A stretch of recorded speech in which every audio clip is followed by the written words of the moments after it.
Hi guys, and welcome back to another episode of I'm April Christina. So I decided to come on here today because you guys have been asking me on social media, on Instagram. If you guys are not following me, I will include the link below, about my journey as it pertains to my fibroids.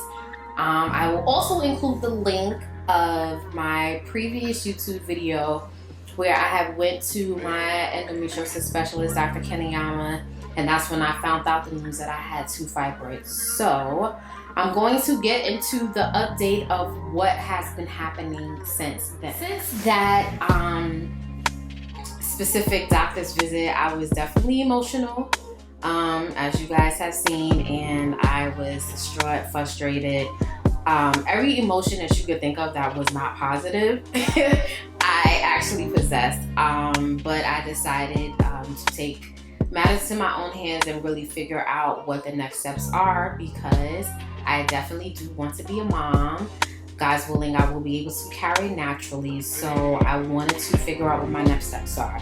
On top of me having Dr. Kenayama watching my endometriosis, I still have a regular OBGYN that does my regular PAPs and stuff like that. So I did speak to the nurse practitioner that was there, and I was explaining to her everything of what I've been going through, the fibroids and stuff like that. So they wanted to know what the specific sizes were. So my first step was I went for a CT scan with contrast to really see specifically how many they are, what size fibroids they are, of that nature. Did that, found out the sizes of it, brought that back to my NP, and then I found out that they have prenatal doctors. Now, when you think of the word prenatal, you're thinking specifically, okay, I'm pregnant and I need to see a physician, right? No. They actually have prenatal doctors specifically for your actual journey to becoming pregnant, which I knew nothing about. But I mean, I wasn't trying to have a kid until now, so I wouldn't know, right?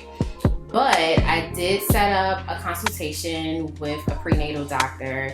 She is absolutely amazing. One thing that I did love about her is that she looked through my entire history before I actually seen her, which was welcoming and warming for me to know that she cared enough about my previous history in my life, where I'm trying to go as far as starting and planning a family. So the next thing that she suggested, because let me rephrase that, because she likes CT scans but don't specifically agree with them being a definitive answer of the location of the fibroids, she suggested a saline sonogram. Never had a saline sonogram ever before in my life.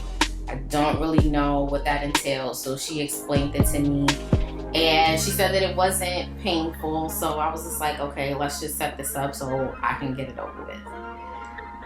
Whew, I was wrong. I went and had the saline sonogram, and it was the most painful thing ever.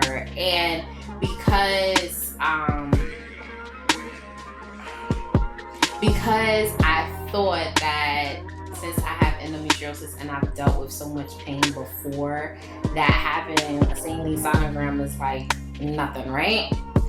Well, when she went in, she found out that my uterus is actually flipped, which I didn't even know, but it was flipped and shaped differently than a normal uterus was. So she had to end up using pediatric tools to do the procedure. But before we found out that I needed pediatric tools, we were using regular adult tools. So it was very painful, very, very, very painful. And I was wishing why I did not have my husband there with me. But in my mind, I was like, okay, I can just call him because it's not really going to be a big thing, right? Because it's just a regular sonogram, and then I was going to go straight to work.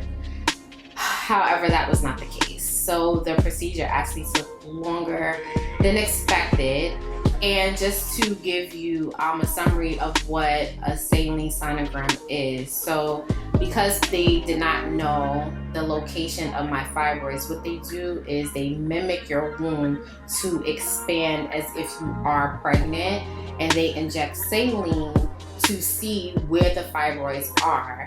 Now, they was hoping that it was not inside my uterus, because then that would obviously disrupt the habitat of a child actually growing inside my womb. But if it's on the outside, or if it's nowhere near the womb, then obviously the closest clear. So now we can go back to the pediatric tools. The pediatric tools actually work. They was actually able to see a clear opening of my uterus to be able to insert the saline. When they did, an amazing thing happened. They was able to see the water expand.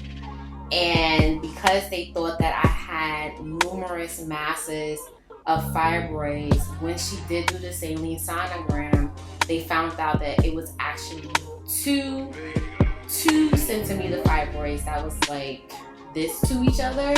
So, I mean, from a CT scan, if it's together like this, it makes it seem as if it's one big mass that's covering my uterus, but it's actually two fibroids that came together. And when she put the saline in my uterus, it just continued to expand. So, the good news is that I'm still able to carry a baby naturally, which I'm very happy about, which is definitely my heart's desire. I also went and got my AMH level.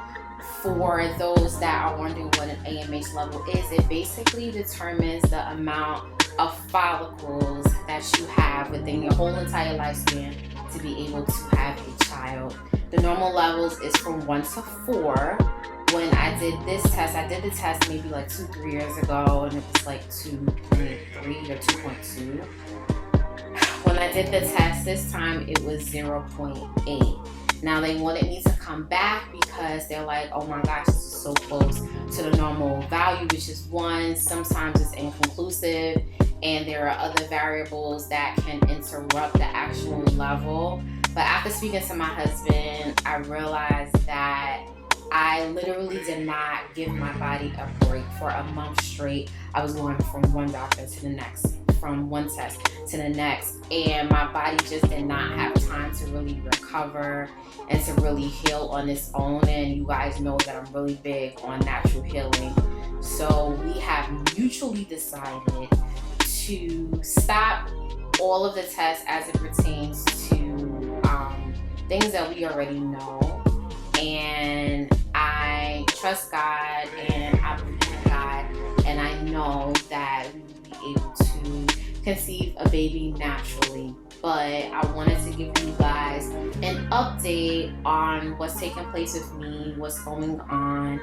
And I really wanted to have this moment since the last time I actually filmed, just to be closer to my immediate family and my very, very close friends.